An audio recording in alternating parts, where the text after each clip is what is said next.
তো সম্মানিত ভিউয়ার্স, এখন দেখাবো কিভাবে সাধারণ সালোয়ার আপনারা কাটিং করবেন। তো এখানে 2 গজ পরিমাণ কাপড় নিছি, নেওয়ার পর এটাকে কিভাবে ভাঁজটা করি সেটা খেয়াল করেন।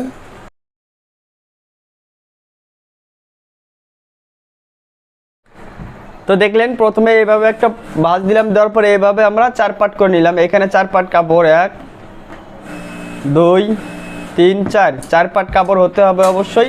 সম্পূর্ণ বহরটা দিয়ে আপনারা ভাঁজটা করে নেবেন। নেওয়ার পরে আমরা এই যে খোলা সাইডটা আমরা উপর দিকে রেখে দিছি এবং জয়েন্টের সাইডটা হাতের ডান পাশে রেখে দিছি এবং খোলা সাইডটা হাতের বাম পাশে রাখছি, ঠিক আছে। এবং আমার সামনে আছে খোলা সাইড, আমার এখানে আছে আটকানো সাইড। তো আমরা এখানে একটা প্রথমে মার্জিন দিব।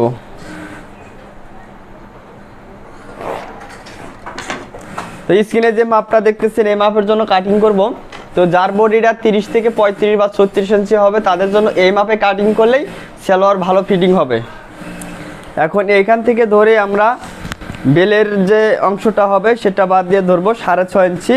বেলের লম্বাটা হয় আমাদের 6.5 ইঞ্চি, রাবার ভাঙা বাদ দিয়ে 6.5 ইঞ্চি বেলের অংশটা টিকাইতে হবে। তার জন্য এখান থেকে ধরে 6.5 ইঞ্চি ফিতা বাদ দিয়ে ধরে আমরা লম্বা নিব। যার যতটুকু লম্বা প্রয়োজন নিয়ে নেবেন। আমি লম্বা নিলাম 40 ইঞ্চি। এখানে আরেকটা মার্জিন দিতে হবে, দেওয়ার পরে নিচে বক্রম দিয়ে মুড়িয়ে সেলাই দিব। তো তার জন্য আরও আমরা নিব 1.5 ইঞ্চি।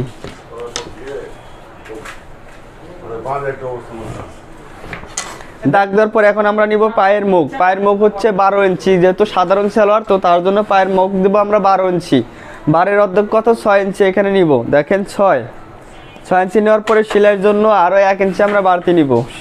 তাহলে আমরা মোট কাটিং করব 7 ইঞ্চি। 7 এবং আমরা হাইয়ের মাপটা একবার নিব মিডিয়াম মাপের জন্য, মিডিয়াম সালোয়ার। তো দেখেন ধরে আবারও 6.5 ইঞ্চি ফিতা বাদ দিয়ে ধরতে হবে। 6.5 ইঞ্চি ফিতা বাদ দিয়ে ধরে আমরা হাই নিব কত? 14 ইঞ্চি। এই যে দেখেন 14 ইঞ্চি। এই যে এখান থেকে ধরে একের থেকে ধরে 14 ইঞ্চি যেখানে, এখানে একটা মার্জিন দিয়ে আমরা হাই নিয়ে নেব। যাদের বডি 32 থেকে 36 বা 37 এরকম হবে তাদের জন্য 14 ইঞ্চি হাইয়ের মাপটা নেবেন, ঠিক আছে।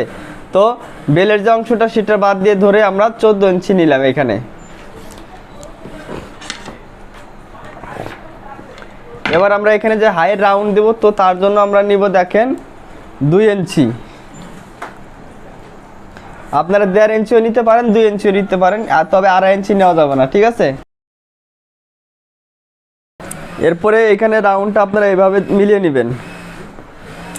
এখন এখান থেকে ধরে আমরা রাউন্ড দিব। এটা যেহেতু সাধারণ সালোয়ার তো তার জন্য একদম চিপা করবো না এবং একদম ঢোলা করবো না, ঠিক আছে।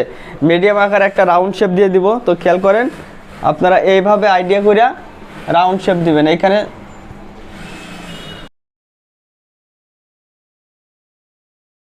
রাউন্ড শেপ দিলাম, এটা হচ্ছে সাধারণ সালোয়ার তো তার জন্য রাউন্ড শেপটা অতিরিক্ত ভিতরের দিকে দেই নাই, মিডিয়াম আকারে দিয়ে দিছি। তো এটা শেপ কাট দিয়ে রাউন্ড শেপ দিলে ভালো হয় না, তো তার জন্য আপনারা চক দিয়ে আইডিয়া করে এই রাউন্ড শেপটা দিয়ে নেবেন, তাহলে সব থেকে ভালো হবে। এখন আমি কাটিং করব।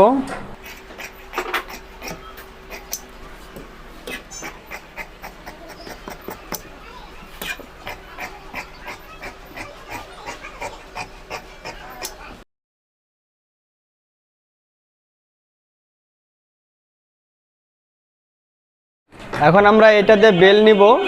তো দেখেন এখানে কিন্তু 4 পার্ট কাপড়, 1 2 3 4, এখানে কিন্তু 4 পার্ট কাপড় আছে। তো আমরা বেল কাটিং করব। বেলের যে মোট ঘেরটা হবে সেটা হবে 38 ইঞ্চি। তো 38কে যদি আমরা 4 ভাগ করি তাহলে হবে 9.5 ইঞ্চি।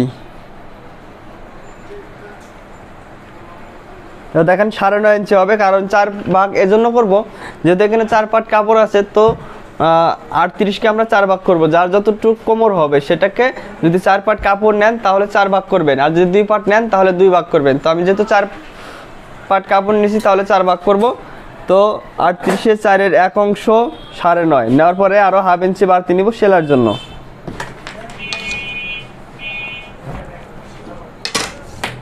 যে সেলাই সহ রাবার ভাঙার সেলাই সহ আমরা নিব 8.5 ইঞ্চি। এখানে নিলাম 8.5, এখানেও 8.5।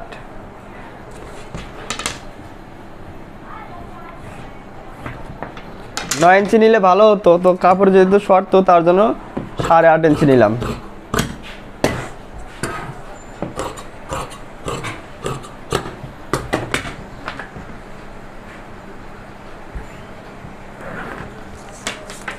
তো এবার দেখবো আমরা 6.5 ইঞ্চি আছে নাকি, দেখেন 6.5 ইঞ্চি আছে এখানে, 6.5 ইঞ্চি আমাদের টিকাইতে হবে। তো আমরা এখন দেখবো।